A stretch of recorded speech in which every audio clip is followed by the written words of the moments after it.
Good evening and welcome to our broadcast again. We had talked somewhat about Herod and explained a little more about the fleeing away into Egypt. And other people have asked questions, aside from the one who asked about where Joseph and Mary would have stayed when they got to Egypt. I'll have to go back and read through a few archaeological texts that I've read before to give you an exact bibliography.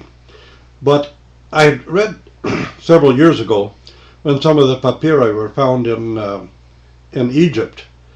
One particular that struck me was a very elderly woman was complaining bitterly to some relative that the Romans were forcing her, even at her advanced age, to go back to her native village to register for the taxation, and that the trip would be extremely hard on her.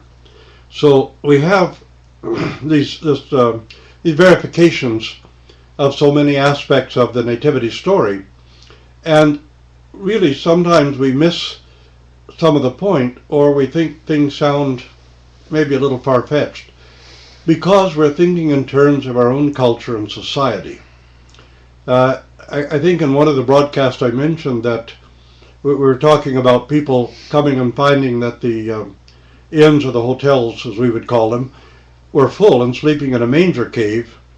But my aunt relates the time when, in her own time, when people were coming across the prairies, still in a wagon drawn by oxen, and got to the house, and there was not enough room in the house for everyone who was in this little caravan. So the women slept in the house, and all the men went and slept in the barn. If there was a clean stall, they would spread hay and they would sleep there. Or perhaps some of them would crawl into the hayloft and sleep. In fact, her father died because a group of people had come through the prairies and slept in their barn, and of course all the men slept there. But some of them were carrying ticks that had spotted fever. And her father picked up a tick from one of these travelers, and since you couldn't get the serum and hospitals were quite some distance, he died from it. But sleeping in a manger cave like that would have been not terribly exceptional for people who came and found no other place where they could sleep. Again, the relatives of Mary and Joseph, both of them being so highly connected. Mary's uncle Zachary, as we remember, was a priest and had served even as a high priest. So many of their relatives would have been from Jerusalem or close to Bethlehem, and they would have had to go back to register as well. Joseph's family were connected really to the house of David, but that wasn't the only family relationship that came out of Bethlehem. There were other people who were Bethlehemites, and they all would have had to go back to Bethlehem. Some of them would have been higher ranking, some of them older, but all of them living closer. So they would have gotten there from Jerusalem long before Joseph and Mary could have come down from Nazareth. So the place would have been really quite full. And I wanted to, though, talk a little bit about Nazareth itself, because so often people think of Nazareth as a wretched little village in the middle of dusty nowhere. And in fact, it was a suburb of one of the most important Roman cities in the East. And we need to know a little bit about that city in order to understand some of Christ's references and parables, because so many of his references and parables have reference to the city of Sepphoris. The city of Sepphoris had been destroyed by Aretas, who was king of Nabatea, shortly before the Nativity of Christ, and the city was being rebuilt.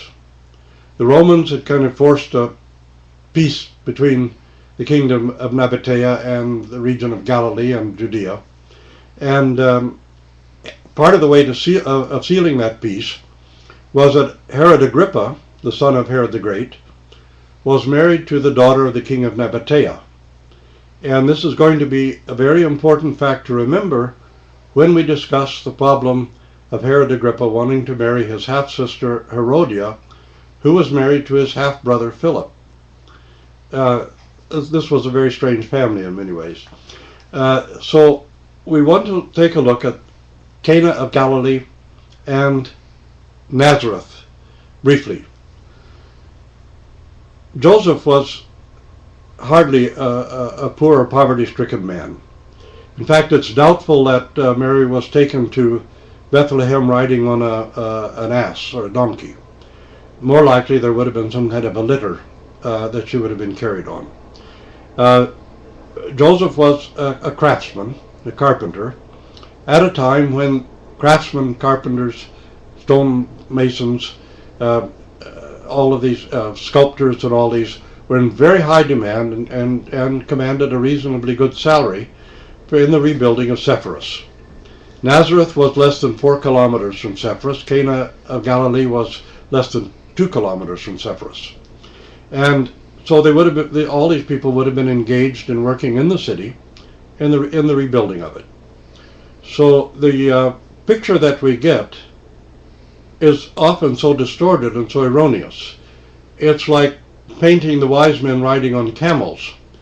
Magi would not have ridden on camels, they would have ridden on horses. Camels were not for the higher classes in those days.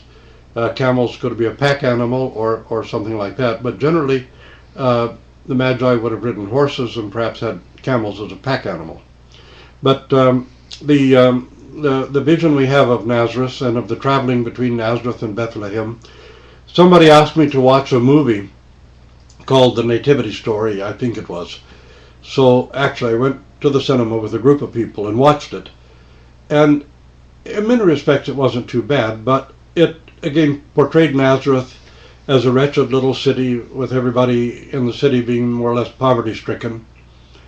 And it also portrayed the journey of Joseph and Mary to Bethlehem as being made completely alone by themselves, and even sleeping in the middle of the desert overnight.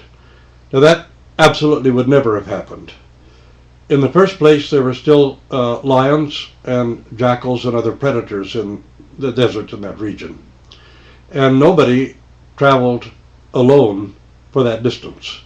They might go up from Jericho to Jerusalem, where you can actually see Jericho from Jerusalem on a clear day. And they might have made a journey like that. But to go from Nazareth to Bethlehem, people would have joined a caravan, a movement of people, and stayed very close to that group of people. If people had to camp, they would have camped together. And they would have been on guard for predators or bandits. So we see all of these distortions of the real historical setting, the cultural setting, and it then becomes confusing about the story itself. And we begin to see people who say, well, I mean, could that really be true? Would that really have happened? Well, of course it would have happened. Even in my childhood, some of these things would have happened. But, you know, people who were not raised on a farm where there was not yet electricity and indoor plumbing, as I was, wouldn't really grasp a lot of these events, much less events that took place 2,000 years ago. The Roman roads from the north to the south were built already. They were quite good, as roads went in that day. People didn't just wander through the rocky, stony desert going between places. They stayed close to that road that went down along through the Jordan Valley. And so our vision and understanding of the details of the Nativity and the going up again to Nazareth are often so cluttered with these misconceptions and misideas that we begin to misunderstand the story itself. And also, people have a few doubts about the story because there are things that don't strike one as being something that would really happen or something that was real. And so this cultural disassociation is a part of that problem, and that's what we're trying to compensate for now and trying to overcome, is to put things in their proper setting and a proper understanding of them. Now we're just running out of time again, so I'll make another broadcast right away and continue this discussion a little further.